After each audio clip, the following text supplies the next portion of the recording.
नमस्कार, मी देव सोमनाथ कांगणे. प्रौढ प्रताप पुरंदर, क्षत्रिय कुलावतंश, सिंहासनाधीश्वर, महाराजाधिराज, योगीराज, श्रीमंत श्री छत्रपती शिवाजी महाराज की जय. श्री छत्रपती शिवाजी महाराज की जय. जय भवानी, जय शिवाजी, जय भवानी, जय शिवाजी.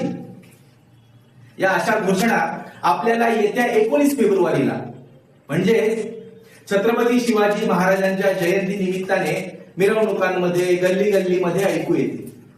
बरोबर आहे ना? महाराष्ट्राचं लाडकं आराध्य दैवत म्हणजे छत्रपती शिवाजी महाराज. महाराजांच्या पराक्रमाच्या, शौर्याच्या कथा आजपर्यंत आपण वाचल्या, पाहिल्या आणि ऐकल्या सुद्धा. आजपर्यंत सगळेच जण महाराजांना डोक्यावर घेऊन नाचले. पण महाराजांना कुणी डोक्यात घेतलंय का? महाराज म्हणजे एक बहुआयामी व्यक्तिमत्व. महाराजांना उत्तम सायंटिस्ट, आर्किटेक्ट आणि इकॉनॉमिस्ट सुद्धा म्हटलं जातं. महाराजांच्या इतर गुणवैशिष्ट्यांकडे आपलं लक्षच जात नाही. त्यातील एक गुण म्हणजे महाराज एक यशस्वी उद्योजक सुद्धा होते. महाराजांना मॅनेजमेंट गुरु सुद्धा म्हटलं जातं.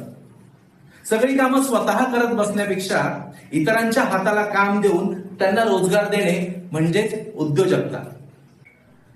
उद्योग आणि व्यापाराविषयी आस्था असणारा एक राजा महाराष्ट्रात 350 वर्षांपूर्वी काम करत होता. उद्योगाशिवाय प्रगती नाही आणि व्यापाराशिवाय समृद्धी नाही याचे भान 17व्या शतकातील राज्यकर्त्याच होते. पण याच मूर्खातील मराठी माणसाचे महाराजांच्या उद्योग नीतीकडे आज दुर्लक्ष झालेले आहे. व्हिजन, मिशन आणि ऍक्शन या त्रिसूत्री कार्यक्रमावरच महाराजांनी स्वराज्य उभं केलं.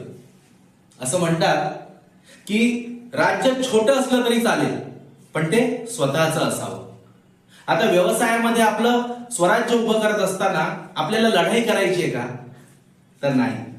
आपल्याला फक्त महाराजांच्या धोरणांमधील काही धोरणांचा अवलंब आपल्या उद्योगात आणि व्यापारात वापरून आपल्याला आपला व्यवसाय मोठा करायचा आहे. मराठी माणसाला उद्योग आणि व्यापारात यशस्वी करण्यासाठी सॅटर्डे क्लब ग्लोबल ट्रस्ट अविरतपणे काम करत आहे.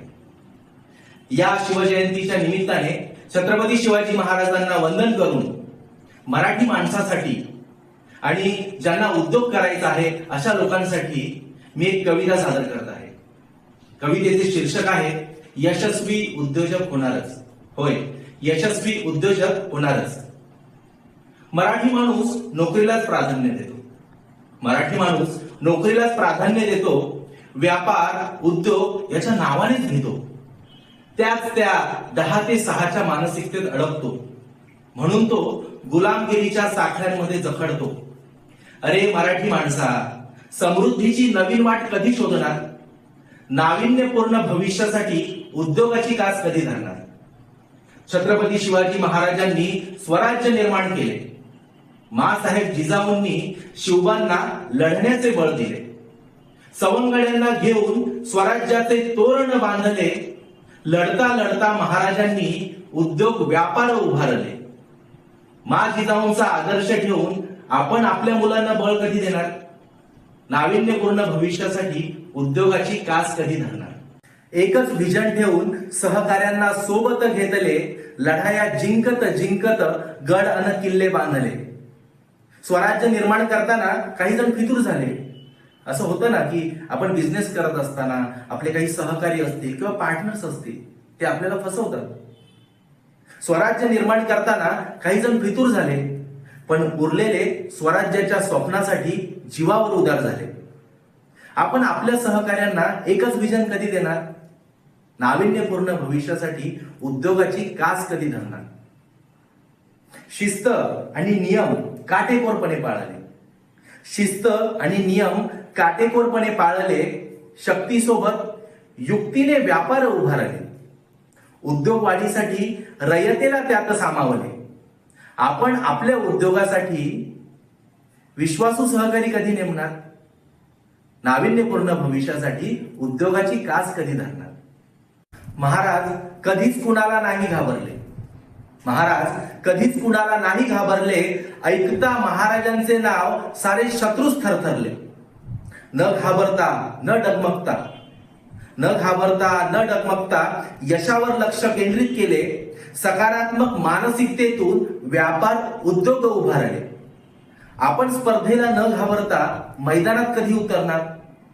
नाविन्यपूर्ण भविष्यासाठी उद्योगाची कास कधी धरणार? उद्योग आणि व्यापार हा काही फक्त गुजराती मारवाड्यांचा ठेका नाही. नियोजन आणि शिस्तीने धंदा केला तर त्यात धोका नाही. स्वतःच्या स्वराज्यासाठी रिस्क तर घेतलीच पाहिजे, बरोबर आहे ना? स्वतःच्या स्वराज्यासाठी रिस्क तर घेतलीच पाहिजे. प्रत्येक मराठी कुटुंबातील एकाने तरी उद्योगाची वाट धरलीच पाहिजे. जो मराठी माणूस उद्योगाची वाट धरणार, सॅटर्डे क्लब त्याला मदतीचा हात देणार. जो शिवरायांच्या धोरणांचा अवलंब करून उद्योग आणि व्यापार करणार, तोच उद्योजक यशस्वी उद्योजक होणार. धन्यवाद.